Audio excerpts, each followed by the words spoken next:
नमस्कार दोस्तों। आज का हमारा टॉपिक है 18वीं शताब्दी में उभरे नए राज्य। मुगल साम्राज्य के बारे में हम पिछले अध्याय में पढ़ चुके हैं। मुगलों ने एक शक्तिशाली साम्राज्य स्थापित कर लिया था, लेकिन औरंगजेब की मृत्यु 1707 ईस्वी में होने के साथ ही मुगल इतिहास ने करवट बदल ली थी। 18वीं शताब्दी में भारत में राजनीतिक परिस्थितियां अचानक बदलने लगी थी और नए राजनीतिक शक्तियों का उदय होने लगा था। मुगल साम्राज्य के कमजोर होते ही सूबेदार और जमींदारों ने अपने आप को काफी शक्तिशाली बना लिया। वे स्वतंत्र राज्य की स्थापना के लिए प्रयास करने लगे। इन्हें हम 3 भागों में बांट सकते हैं। पहले वे राज्य जो मुगल प्रांत के अंतर्गत थे, अवध, बंगाल और हैदराबाद, ये 3। दूसरा राजपूत प्रदेश जो पहले से वतन जागीर के रूप में स्वतंत्र थे। तीसरे हैं मराठा, सिख एवं जाट, जिन्होंने स्वतंत्र सत्ता की स्थापना के लिए प्रयास किया। इस प्रकार हम इस टॉपिक में हम 7 राज्यों के बारे में जानकारी प्राप्त करेंगे। पहले हम जानेंगे कि मुगल साम्राज्य के पतन के कारण क्या थे। भारत में जिस तरीके से मुगल साम्राज्य का उत्थान हुआ, उसी तरीके से उसका पतन भी हुआ। 1526 ईस्वी में बाबर ने मुगल सत्ता की स्थापना की थी। अकबर ने इस साम्राज्य का विस्तार किया, इसे स्थायित्व प्रदान किया। जहांगीर और शाहजहां ने भारत में मुगलों की सत्ता को बरकरार रखा। औरंगजेब के समय में दक्षिण में इसका चरम विकास हुआ, परंतु औरंगजेब के उत्तराधिकारियों ने इस विशाल और वैभवशाली साम्राज्य को खो दिया। औरंगजेब काफी समय तक दक्कन पर विजय के लिए युद्ध में व्यस्त रहा। इसके लिए उसने काफी राशि सैन्य संसाधनों पर खर्च की। मुगलों में उत्तराधिकारी के नियम का अभाव था, जिसके कारण गृह युद्ध की स्थिति उत्पन्न हो जाती थी, जिससे दरबार में गुटबाजी, संघर्ष और षड्यंत्रों का बोलबाला हो गया था। औरंगजेब की मृत्यु के बाद मुगल साम्राज्य के पतन का एक मुख्य कारण गद्दी पर दुर्बल और अयोग्य बादशाहों का आना था। ये पहला कारण था। मुगल बादशाहों की दुर्बलता का लाभ उठाकर प्रांतीय सूबेदार व मनसबदार अपने आप को शक्ति बनाने में लग जाते थे। इन पर नियंत्रण रखना केंद्रीय सत्ता के लिए कठिन हो गया। जैसे ये प्रांतीय सूबेदार राजनीतिक, आर्थिक और सैन्य शक्ति के रूप में अपने आप को मजबूत कर लिए, प्रांतों पर इनका पूर्ण नियंत्रण स्थापित हो गया। उन्होंने राजस्व पर भी अपना अधिकार स्थापित कर लिया, जिससे मुगल केंद्रीय सत्ता के राजस्व में भारी कमी आ गई। दूसरा है, औरंगजेब के बाद मुगल दरबार के सरदार स्पष्टतः 2 गुटों में बट गए, हिंदुस्तानी एवं मुगल। मुगल दल भी 2 भागों में विभक्त हो गया, तुरानी और ईरानी। इन दलों ने धार्मिक विभेद, आपसी वैमनस्यता में शासक को इस प्रकार उलझाए रखा कि वे प्रशासन तथा अन्य समस्याओं की ओर ध्यान नहीं दे पाए। जमींदारों के विद्रोहों और किसानों के आंदोलनों ने मुगल सत्ता की नींव हिला दी। मुगलों के पतन में प्रशासनिक भ्रष्टाचार ने भी महत्वपूर्ण भूमिका निभाई थी। ये दूसरा कारण था। मुगलों के इस संकट के समय उनकी दुर्बल स्थिति को दयनीय बनाने में विदेशी आक्रमणकारियों का भी काफी हाथ रहा। मुगलों ने पश्चिमोत्तर सीमा की रक्षा की समुचित व्यवस्था नहीं की थी। इसी सीमा से अफगानों जैसे नादिर शाह और अहमद शाह अब्दाली ने भारत पर आक्रमण किया। नादिर शाह ने 1739 ईस्वी में भारत पर आक्रमण कर मुगल शासक मोहम्मद शाह को पराजित किया और दिल्ली में भारी लूटपाट की। नादिर शाह के आक्रमण से प्रेरणा लेकर कुछ ही वर्षों के बाद भारत पर अफगानों का दूसरा आक्रमण हुआ। अहमद शाह अब्दाली ने 1748 ईस्वी में 1761 के बीच लगभग 5 बार भारत पर आक्रमण किया। उसने अपने आक्रमण के दौरान मुगलों के संरक्षण मराठों को परास्त कर मुगलों को बेसहारा कर दिया। वास्तव में नादिर शाह और अहमद शाह अब्दाली के आक्रमणों ने मुगल साम्राज्य के ताबूत में अंतिम कील ठोकने का कार्य किया। यह स्थिति और तब बिगड़ गई जब मुगलों शासक की हत्या होती रही या उन्हें गद्दी से हटा दिया जाता। जहांगीर शाह की हत्या हो गई, फर्रुखसियर को बंदी गृह में मार दिया गया, अहमद शाह को उसके वजीर ने गद्दी से उतार दिया, आलमगीर की भी हत्या कर दी गई। इस प्रकार लगातार दुर्बल शासकों ने मुगल वंश की शक्ति और प्रतिष्ठा नष्ट करने के लिए पतन का मार्ग प्रशस्त कर दिया। अब हम जानेंगे नए राज्यों के बारे में जानेंगे। पहले है हैदराबाद। दक्कन में स्वतंत्र हैदराबाद राज्य का संस्थापक चिनकिलिच खां था। उसका नाम आशफ जहां और उपाधि निजाम उल मुल्क था। जिस समय औरंगजेब की मृत्यु हुई, चिनकिलिच खां बीजापुर का प्रशासक था। अपने परिश्रम के बल पर वह लगातार उन्नति करता गया। बादशाह फर्रुखशियर ने 1713 में दक्कन का प्रशासक उसे नियुक्त किया। इसी समय उसे निजाम उल मुल्क की उपाधि भी दे दी गई। निजाम आरंभ से ही मराठों का विरोधी था। वह दक्षिण में मराठों के विस्तार को नियंत्रित करना चाहता था, परंतु मुगल दरबार से पर्याप्त सहायता नहीं मिलने के कारण वह अपने प्रयासों में सफल नहीं हो पाया। जब वह मालवा का सूबेदार बना तो उसने अपनी शक्ति को काफी बढ़ा लिया। उसकी बढ़ती शक्ति देखकर सैयद बंधुओं ने उनकी गतिविधि पर नियंत्रण करने का प्रयास किया। सैयद बंधु कौन थे, इसके बारे में जानते हैं। मुगल कालीन इतिहास में सैयद बंधु हुसैन अली खां तथा अब्दुल खान को शासक निर्माता यानी किंग मेकर के रूप में जाना जाता है। चिनकिलिच खान ने जवाबी कार्यों में सैयद बंधुओं के पतन में प्रमुख भूमिका निभाई। 1722 ईस्वी में मुगल बादशाह ने उसे अपना वजीर नियुक्त किया। चिनकिलिच खान ने हैदराबाद और उसके निकटवर्ती क्षेत्रों पर अधिकार जमाकर अपनी स्वतंत्र सत्ता स्थापित कर ली। इस प्रकार मोहम्मद शाह की कमजोरी के कारण हैदराबाद राज्य का उदय हो गया। अब आते हैं दूसरे नए राज्य के बारे में, अवध। मुगल साम्राज्य के अवशेषों पर उत्तर भारत में अवध के स्वतंत्र राज्य की स्थापना सादत खान ने की थी। सादत खां की उपाधि बुरहान उल मुल्क था। मोहम्मद शाह ने इसे अवध का सूबेदार नियुक्त किया था, जहां पर उसने मुगल साम्राज्य से अलग स्वतंत्र अवध राज्य की स्थापना की। उसने मराठों के प्रभाव को नियंत्रित करने का प्रयास किया। नादिर शाह के आक्रमण के समय मोहम्मद शाह ने सादत खां को दिल्ली बुला लिया था। नादिर शाह की विजय के बाद सादत खान ने आत्महत्या कर ली थी। सादत खां की मृत्यु के बाद मोहम्मद शाह ने सफदरजंग को अवध की नवाबी प्रदान की। मुगल राजनीति पर इनका गहरा प्रभाव था। शाह आलम द्वितीय के समय में अवध के नए सूबेदार सुजाउद्दौला का पुनः वजीर नियुक्त किया गया। उसने शाह आलम के साथ मिलकर बक्सर का युद्ध लड़ा और पराजित हुआ, परंतु उसकी स्वतंत्रता पर आंच नहीं आई। अवध मुगल साम्राज्य के नियंत्रण से व्यवहारिक तौर पर पूर्ण स्वतंत्र हो गया। अवध के स्वतंत्र शासकों की कड़ी का अंतिम नवाब वाजिद अली शाह था। 1856 ईस्वी में लॉर्ड डलहौजी ने कुशासन का आरोप लगाकर अवध को ब्रिटिश साम्राज्य के अधीन कर लिया था। अवध के नवाब सफदरजंग के युग में ही अवध ने लखनवी तहजीब परवान चढ़ा था। इस तहजीब में भावनाओं की गर्माहट के साथ साथ उच्च श्रेणी का सौजन्य एवं प्रेम भी शामिल है। अब बात करेंगे बंगाल के बारे में। पूर्वी भारत में मुगल साम्राज्य की शक्तिशाली सूबा बंगाल भी अलग हो गया। स्वतंत्र बंगाल राज्य का संस्थापक मुर्शिद कुली खां था। उसने राजस्व प्रशासन पर अपना नियंत्रण स्थापित किया। प्रशासनिक सुविधा के लिए उसने अपनी राजधानी ढाका से मुर्शिदाबाद स्थानांतरित कर ली।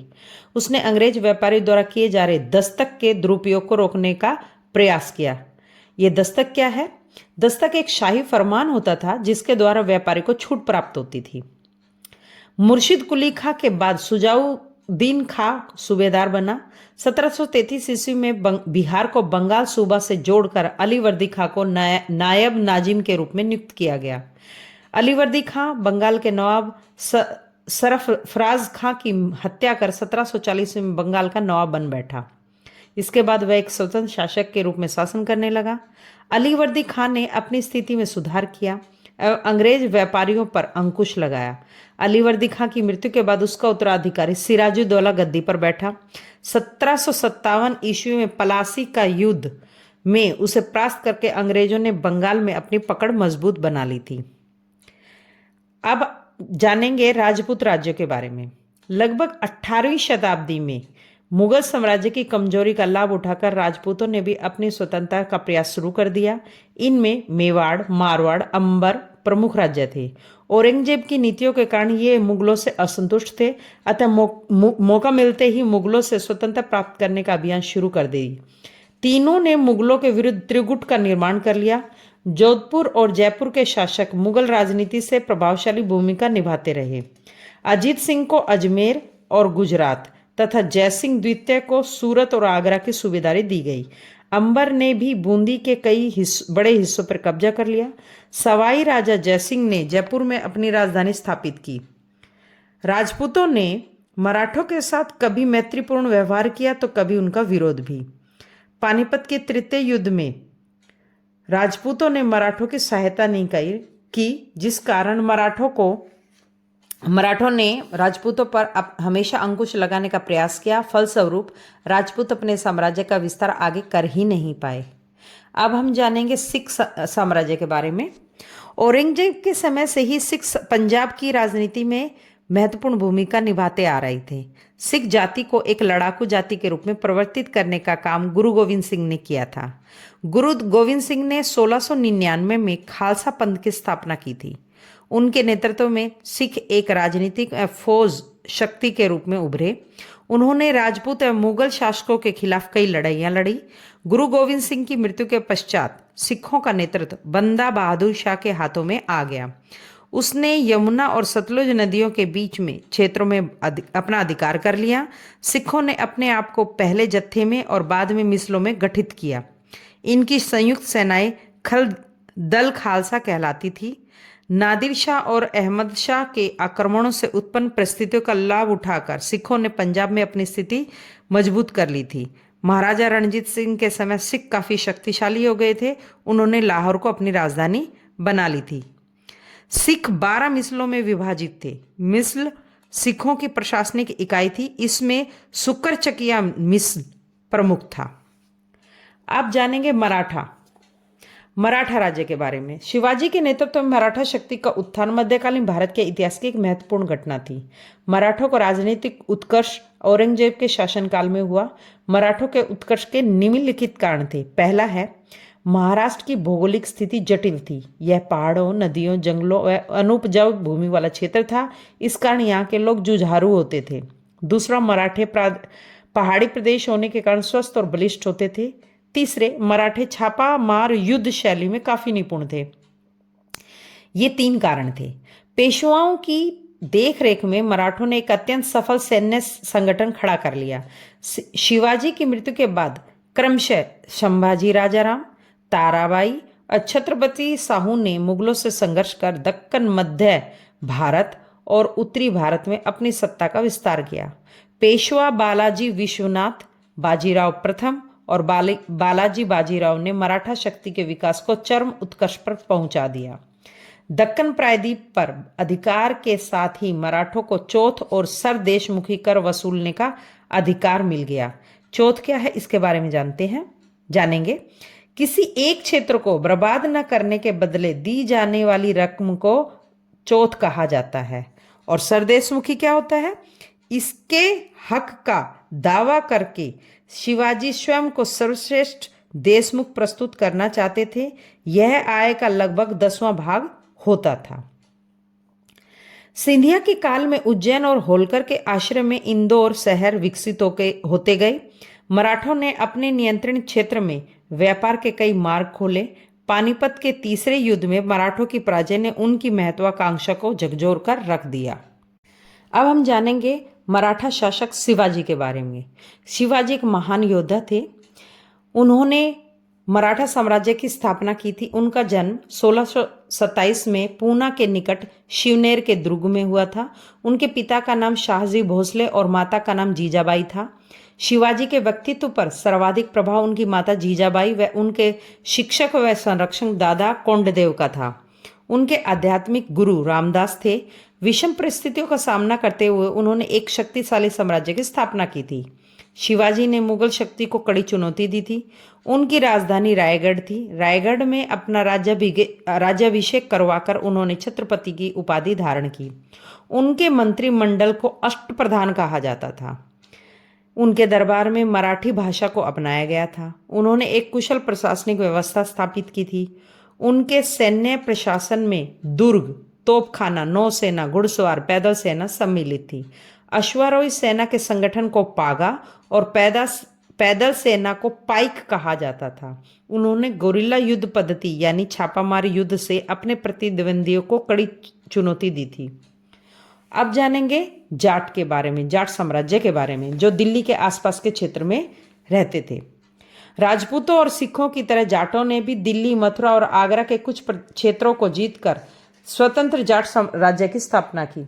जाट राज्य की स्थापना चूड़ामन व बदन सिंह ने की थी।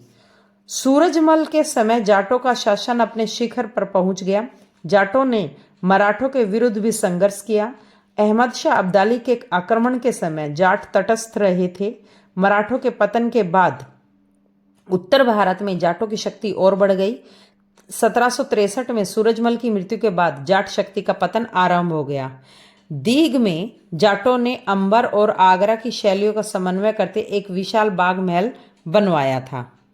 इस प्रकार हमने जाना औरंगजेब की मृत्यु 1707 के बाद 18वीं शताब्दी में उभरे नए राज्यों के बारे में। चलिए अब जानेंगे कुछ महत्वपूर्ण तथ्यों के बारे में। नंबर 1 है, नादिर शाह को ईरान का नेपोलियन कहा जाता है। 2, वह शाहजहां का बनाया हुआ तख्ते ताउस और कोहिनूर हीरा भी लूटकर भारत से ईरान ले गया। तीसरा, सैयद बंधु। मुगल कालीन इतिहास में सैयद बंधु हुसैन अली खां और अब्दुल खां को शासन निर्माता या किंग मेकर के रूप में जाना जाता है। चौथा, दस्तक। दस्तक क्या है? दस्तक एक शाही फरमान होता है जिसके द्वारा व्यापारियों को छूट प्राप्त होती है। पांचवा, सिख 12 मिसलों में विभाजित थे। मिसल सिखों की प्रशासनिक इकाई थी। इसमें सुकरचकिया मिसल प्रमुख था। छठा, चौथ, यह एक क्षेत्र को बर्बाद न करने के बदले दी जाने वाली रकम होती थी। 7, सरदेशमुखी। इसके हक का दावा करके शिवाजी स्वयं को सर्वश्रेष्ठ देशमुख प्रस्तुत करना चाहते थे। यह आय का लगभग 1 से 10वां हिस्सा भाग होता था। दोस्तों, अगर आपको मेरा वीडियो पसंद आ रहा है तो लाइक करें, सब्सक्राइब करें और मुझे कमेंट सेक्शन में जाके बताएं कि मुझे किस टॉपिक पे वीडियो बनानी चाहिए। और मेरा वीडियो देखने के लिए आपका बहुत बहुत धन्यवाद।